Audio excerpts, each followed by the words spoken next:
Spending my holiday with my family is always something I look forward to. Habang nasa biyahe ay nagutom na yung mga bata, kaya naman dumaan na kami sa McDonald's at sinubukan namin tong piso float ng McDonald's. Nakakatuwa naman dahil na-avail namin yung piso float, kaya lang isa lang yung nakuha namin dahil isa nga lang yung bagay na nadala namin.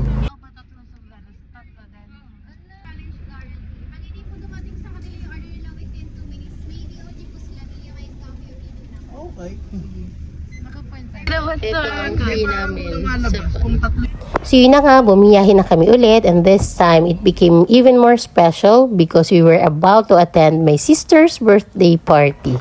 At dumaan na rin pala kami sa tindahan ng mga halaman para bumili na aming gift para sa kanya. Kasi kung di niyo na itatanong, mahilig siya sa halaman, no? Sa mga gantong simpleng bagay lang ay masaya na siya. We traveled together to Batangas, excited and happy to celebrate not just her special day, but also the holiday with the people I love the most. Look na. We're here already. We're here. Oh, the party is... The moment we arrived, the preparations for the birthday party were everywhere. The decorations were so cool and the food. Happy birthday. Yeah, we have a... Gab, ikaw magugustuhan niya, Chi. Chi, ikaw magugustuhan niya. This is a pirate.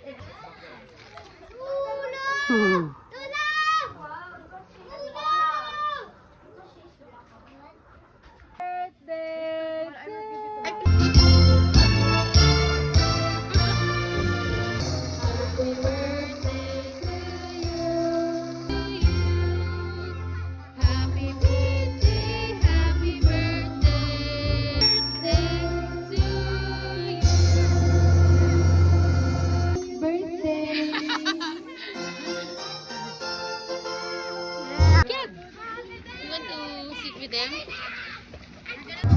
Ice cream. At nag-start na nga ang ating party, no, para sa mga adult naman.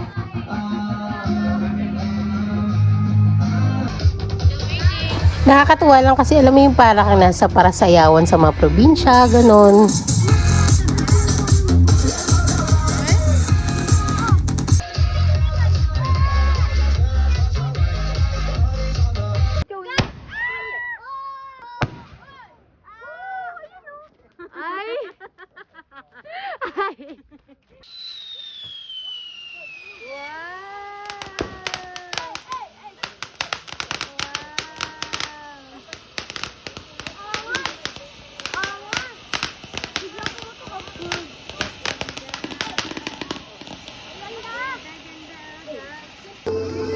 As the day ended, syempre lahat kami pagod and preparing naman kami para bukas, kaya kailangan din namin magpahinga.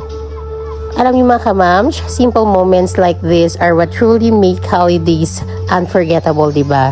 So ayun lang guys yung mga nangyari na birthday ng kapatid ko, and bye! Thanks for watching!